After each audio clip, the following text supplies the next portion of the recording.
Bienvenidos, yo soy Betsabe Ramírez. Y yo, Montserrat Tapia. Y estás escuchando El Diván del Diablo. Bienvenidos a este sexto capítulo del Diván del Diablo. Espero todos se encuentren muy bien en casa o donde sea que nos estén escuchando.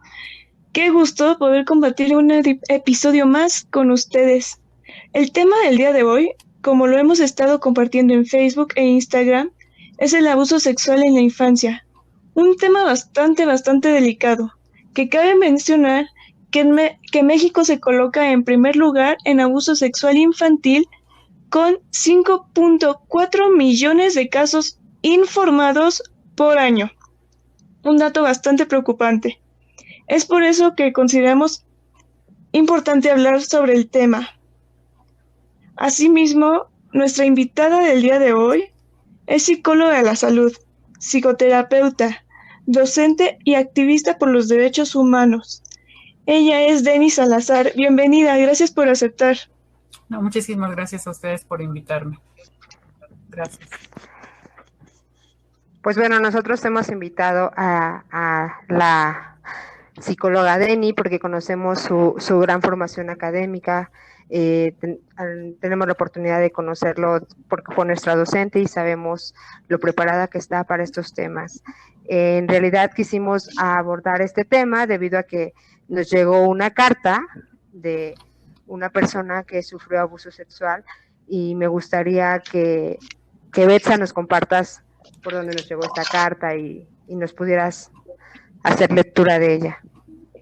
Claro que sí. Esta carta nos las hicieron llegar a través del Instagram de Psicología Tapres, donde tenemos mucha información sobre psicología y si necesitan apoyo, ayuda, ahí vamos a estar. Psicología Tapres.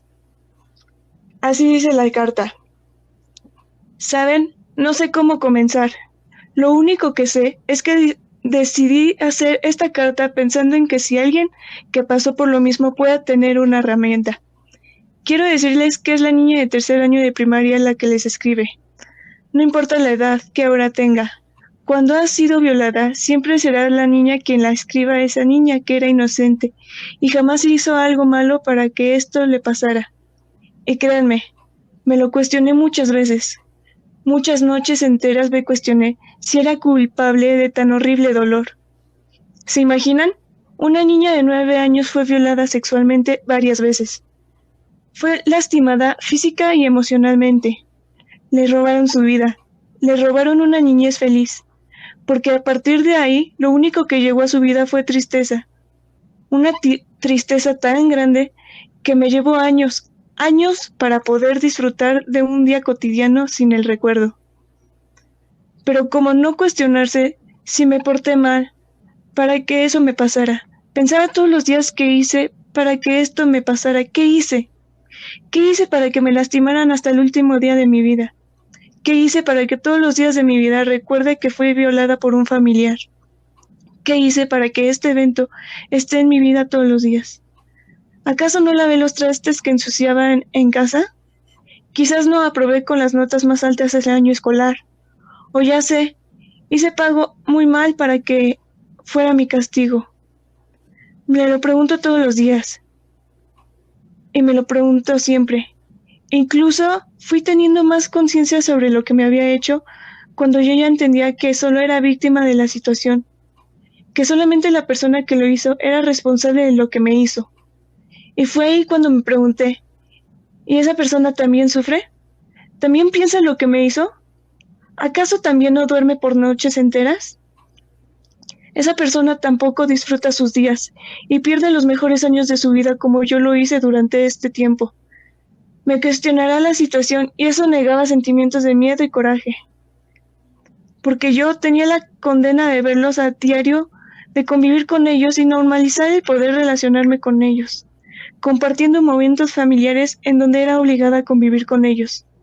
Y fui juzgada y etiquetada como grosera y malcriada por no querer mantener una relación familiar con ellos. esa es la carta que nos hicieron llegar.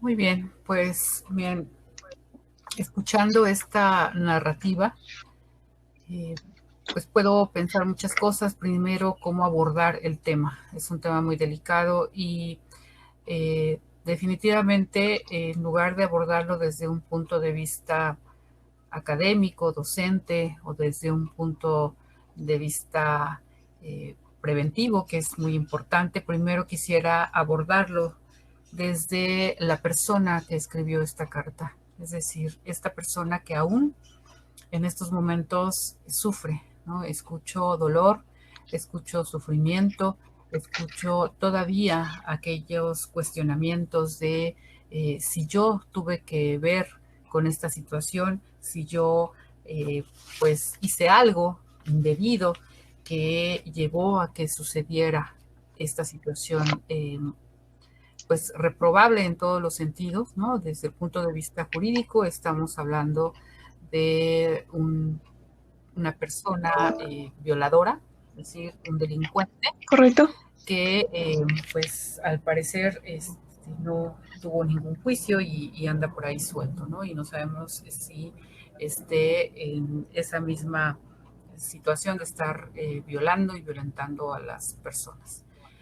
Pero principalmente quiero comentar con relación a este sufrimiento que se escucha en esta narrativa.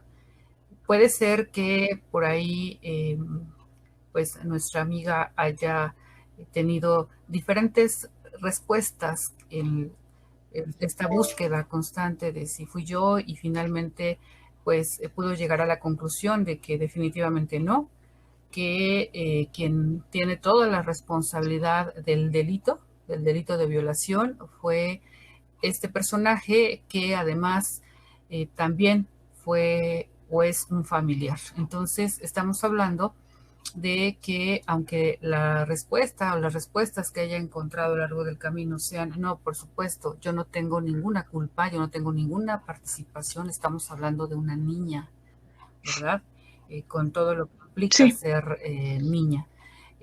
Pero aún así puede continuar este sentimiento, esta emoción que es tan dañina, que es la culpa. Entonces es muy importante desde aquí poder decir que definitivamente en un acto de violencia sexual como es el que un adulto conocido, familiar, y esto es bien importante porque el conocido, el familiar, tiene además la ventaja de la proximidad con la víctima, porque está ahí y porque además está protegido por este ambiente familiar que le abre las puertas de par en par para que entre. Pero además protegido con ese silencio, ese complot de silencio que se da en la familia, que aunque haya cierta sospecha, aunque haya ciertas pues indicadores que estén ahí diciendo que esta persona no es de fiar, lo callan. Entonces, aquí este victimario, este violador, tiene todas las condiciones para poder cometer el delito. Y estamos hablando de una niña, ¿no? En donde esta niña, pues escasos 4 años, pues no tiene ningún elemento para poder defenderse, está en una situación de total vulnerabilidad, además de la edad, pues por estas condiciones que hablo de este ambiente. Entonces, definitivamente no hay ninguna responsabilidad de ningún menor, de ninguna menor que esté en estas condiciones. ¿Por qué se sienten entonces culpables? Porque precisamente esa es la manera como este violador, este violentador familiar, que le abre las puertas de par en par y que además lo puede hacer de manera sistemática, es decir, constante, pero además en cierto momento que ya se puede identificar incluso el día, la hora, pues si es este familiar que llega todos los viernes o que llega todos los domingos a casa y que se queda, ¿verdad? Bueno, pues ya sabemos, ¿no?, que va a llegar, ¿no? Entonces, aquí hay una situación también de que la niña está con un miedo terrible esperando a que llegue ese día porque sabe lo que va a pasar.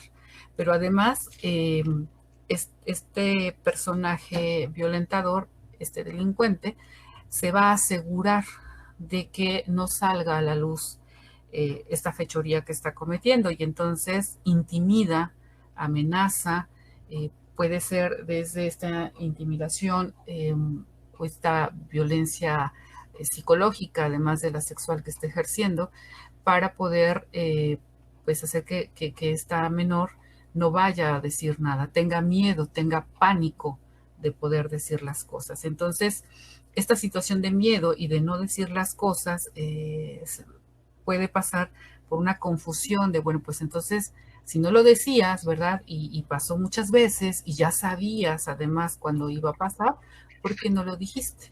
Bueno, pues no lo dijiste porque estás intimidada, porque estás temerosa, porque tienes pánico, ¿verdad? Y porque este sujeto está ejerciendo esa presión, esa violencia, además de sexual, psicológica. Y por otro lado, porque también estamos hablando de el cuerpo, de la intimidad del cuerpo, de los genitales, por ejemplo, en donde todavía por falta de educación sexual no se habla de estas situaciones. Y entonces también es una manera de vulnerar a los menores, a las menores, porque al no hablarles directamente de la sexualidad, de la privacidad de su cuerpo, de que nadie los tiene que ver, nadie los tiene que tocar, cualquier situación que estén ellos sintiendo que no les está agradando, que algo malo pareciera estar sucediendo, inmediatamente decirla.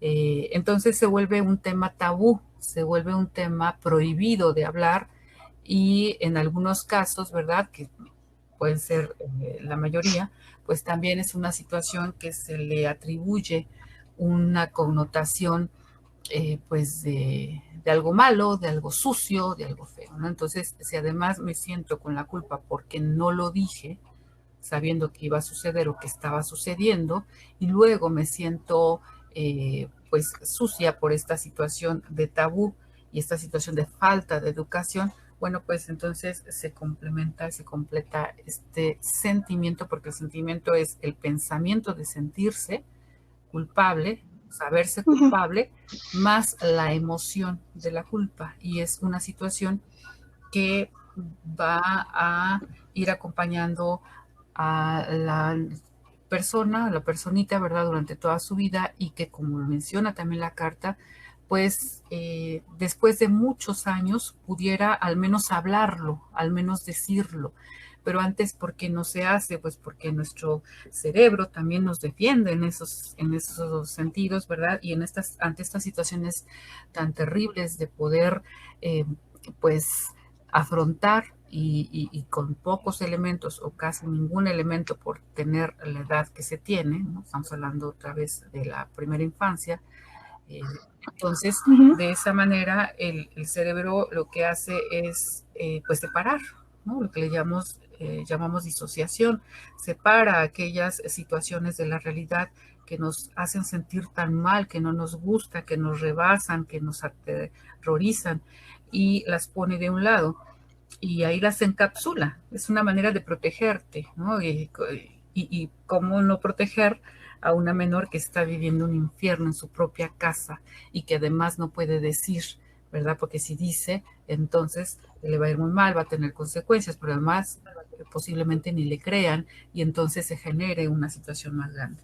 Y entonces esta parte terrible pues se pone de un lado.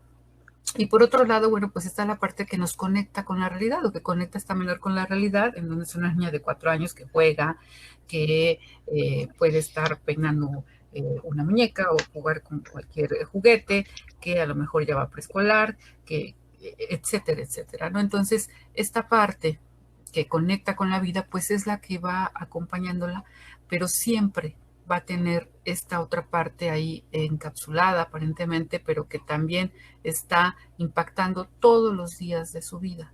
Y de esta manera también impacta la forma en cómo se va relacionando con las personas, ¿no? ¿Cómo le vamos a pedir confianza, ¿no? Pues si una persona familiar y en su propia casa que tenía que ser cuidada, tendría que pues proveerles seguridad, no lo hizo, al contrario, la atacó, ¿verdad? Entonces, ¿cómo va a tener confianza con el mundo, con el medio, pues está comprobando que este medio es agresivo, que ese medio es pues inseguro y que pues no hay a quién acudir en ese momento, ¿no? Entonces, esto va acompañando, ¿verdad?, a lo largo de la vida. Y si no se trata de una manera más profunda, pues esta va a ser una incomodidad que se va teniendo. Y como dije en un principio, bueno, pues estas preguntas que se hacen desde un principio y que se van haciendo durante todo este tiempo de vida, de alguna manera encuentra respuestas lógicas. Sin embargo, estas respuestas lógicas son eso, respuestas ante ciertas preguntas, pero no lo suficientemente impactantes, lo suficientemente empáticas como para que se pudiera resolver este conflicto.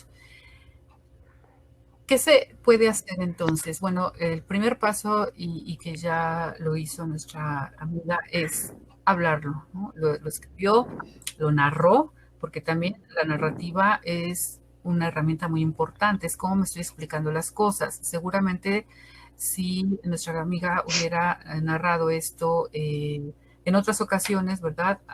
Pudo haber sido pues poco tiempo después, si es que lo podía hacer, estos sucesos, o en diferentes momentos de su vida. Seguramente la narrativa hubiera sido diferente. Ahora lo narra con estas respuestas, ¿verdad?, a estas interrogantes, en donde pues finalmente sabe que no fue su culpa, que no fue su responsabilidad, pero también sabe que ha sido dañada en su integridad, en su estabilidad psicológica, y que pues ahora que ella puede escribir esto, puede narrarlo de esta manera, bueno, pues es el primer paso importante para poder llegar a esta paz, esta estabilidad a partir de revisar varias cosas, ¿no? La primera es hacer un recuento del crecimiento que tienes ahora, en el aquí y ahora, después de haber vivido con esta situación pues tan adversa, porque es muy importante este recuento o este listado de tu crecimiento, de quién eres, porque lograste salir de una situación de esta naturaleza, ¿no? De lo contrario, bueno, pues ni siquiera lo estuvieras contando. Entonces quiere decir que hay, a pesar de esta situación, hay crecimiento. Y entonces hablamos de una mujer y hablamos de alguien que seguramente pues está incluida socialmente, es decir, puede tener un trabajo, puede tener sus estudios, puede tener sus relaciones interpersonales, etcétera, etcétera, ¿no? Esto es el crecimiento, y a este crecimiento se le llama crecimiento postraumático. ¿Qué quiere decir? Que se creció después de haber vivido el trauma. Y esto es muy importante porque esto te da este autoconcepto, ¿verdad? Y esta autoimagen totalmente reforzada, ¿no? No es fácil salir de una situación de este tipo, no es fácil crecer, no es fácil estar en el aquí y ahora, y no es fácil tener un recuento de crecimientos en todos los aspectos. Entonces, eso es algo muy importante porque además también hace la diferencia entre resignarme a que, bueno, pues ya pasó, ya que, a poder aceptar de una manera de crecimiento, de adaptación, de afrontamiento a la vida y de resignificar. Resignificar es precisamente encontrar lo positivo a todo lo que pudiera haber estado terrible, ¿no? Y es esta parte que también es muy importante, que dije en un principio y que también se describe en la carta, de la prevención. Dice nuestra amiga, lo escribo también con la intención de que esto no siga pasando, ¿no? Nos dieron unas cifras terribles al principio de este programa, en donde habla que tenemos porcentajes altísimos de abuso sexual infantil, pero que además son tristemente, ¿verdad?, el primer lugar en el mundo de abuso infantil. Entonces estamos hablando que todos los días se da este abuso infantil en alguna casa, en algún hogar, con algún menor, con algunos menores, ¿no? Entonces, muy importante la prevención. Ese es tu crecimiento. A mí, claro. Denny, a mí me llama la atención un punto que dice que es que aprendes a normalizar al estar con la persona que te hace daño, ¿no? En alguna parte de la carta, cuando la leía, profundizaba esta parte, ¿no? Que él era juzgada, ¿no? O sea, decía como, no recuerdo las palabras, pero era como de eres una malcriada o eres una grosera por no querer convivir con tu familia, ¿no? Entonces yo creo que también pudiéramos dejar aquí una alerta para los papás, ¿no? De que cuando a lo mejor y un menor no quisiera estar cerca de alguien, pues nos está comunicando algo, ¿no? Exactamente, exactamente, Monse, es muy importante lo que acabas de decir, porque esas son las señales de alerta y que gracias a esta carta, a esta comunicación de nuestra amiga, bueno, pues se puede saber, ¿no? Podemos también ver que hay material con relación a estas alertas. Alguien que lo pasó, ¿verdad? Te lo está diciendo. Si tu hija, tu hijo no quiere acercarse a este familiar, ¿no? Ya sea el abuelito, ya sea el tío, ya sea el hermano, incluso los propios padres, porque también se da, ¿no? Es porque algo está pasando y estas son alertas, estos son focos rojos que no debemos ignorar, ¿sí? Debemos quitarnos ese velo. Volvemos a las estadísticas, somos el primer lugar en violación infantil y estamos viendo que la violación infantil se da en el mayor de los casos por un conocido o un familiar, alguien que está ahí cercano a la víctima. Bueno, pues abramos los ojos en este sentido, prendamos las alertas, es muy importante y no menospreciar lo que los niños, las niñas nos dicen. Entonces, sí, por supuesto, esto es parte de la prevención y esto es parte de lo que nuestra amiga nos está regalando con este testimonio, ¿no? Entonces, eso es resignificar, ¿no? Que dentro de estas situaciones tan terribles podemos tener material de prevención para que otros niños, otras niñas no estén pasando por estas situaciones tan tremendas, ¿no? Y que se pueda poner acciones, ¿no? También hablaba de esta parte del complot del silencio, y es esto. O sea, no nada más no se habla, sino te castigo y te obligo a que convivas con tu violentador, con tu violador, que está aquí en la mesa, ¿no? Y que no podemos decir absolutamente nada porque entonces perjudicamos, y esto lo pongo entre comillas, el estatus de esta persona o su reputación, ¿verdad? Cuando está haciendo cosas atroces y está, pues, cometiendo ese tipo de delitos. Entonces, sí es muy importante creerle a los niños, a las niñas, es muy importante respetarles su decisión. Si no quieren hablar, no quieren relacionarse, no quieren besar, porque luego también es muy común, no, dale besito a tu tío, no, sino si podemos poner estas barreras, porque además tenemos que ir contra cultura, porque la cultura así es, ¿no? Es prácticamente obligar a los niños, a las niñas a que sean amables con los adultos, a que se dejen tocar, a que se dejen besar. Y bueno, esto es parte de la cultura. Rompamos con esos paradigmas porque estamos viendo que nos está costando muy caro y que tenemos que parar. Y por otro lado, el darle voz y voto, ¿no? A los niños, a las niñas, ¿no? El que lo diga un niño o una niña no tiene por qué devaluarse, no tiene por qué no creerse, ¿no? Ay, pues es un niño, muy fantasioso, es una niña, lo inventa, no. Esto es algo de alarma y hay que hacer caso a lo que nos están comentando. Y de esta manera, bueno, pues hacer prevención, abrir también un puente de comunicación entre los hijos y las figuras parentales, un puente de confianza, un puente donde nos puedan estar platicando todo, ¿no? De tal manera que nos demos cuenta cuando las cosas no están yendo bien. ¿no? Porque si cerramos estos canales de comunicación, entonces no nos vamos a enterar qué con nuestros hijos.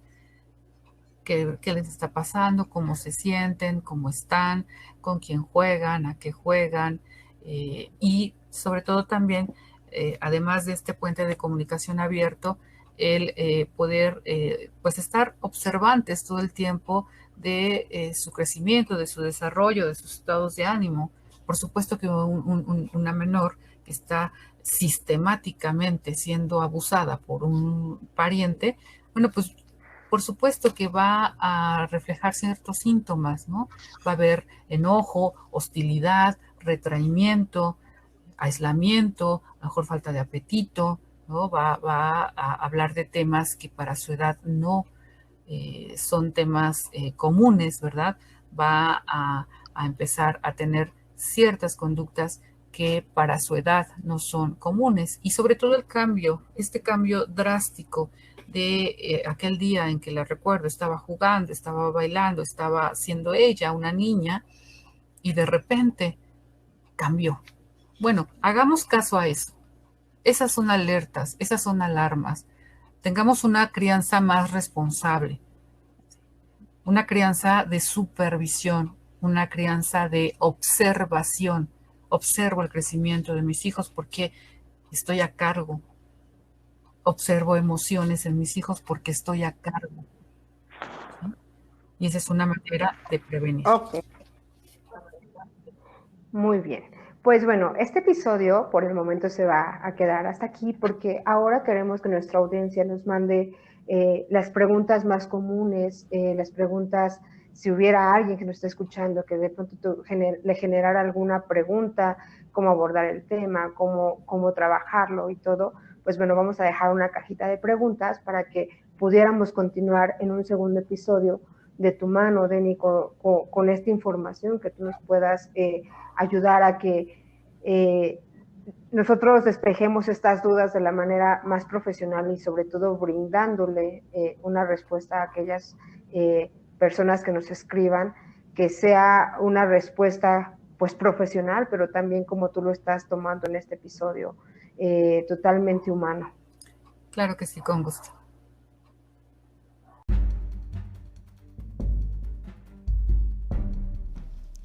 Desde el inicio de la contingencia, se han registrado 115.614 llamadas de emergencia al 911 por incidentes como abuso sexual, acoso sexual, violación, violencia de pareja o violencia familiar, mostrando un incremento del 28% en marzo en relación a enero. En países como México, el nivel de violencia intrafamiliar no debe desestimarse, particularmente en contextos como el actual. Las llamadas a refugios reportan violencia han registrado un incremento del 60 al 80%. En las solicitudes de asilo en estos espacios ha incrementado un 30%, según datos de la Red Nacional de Refugios. Recuerden que no están solos. Nosotros estaremos pendientes de ustedes a través de las redes sociales de Psicología Tapres. Repito, psicología-TAPREZ, Psicología Tapres, o por Instagram y Facebook del Diván del Diablo.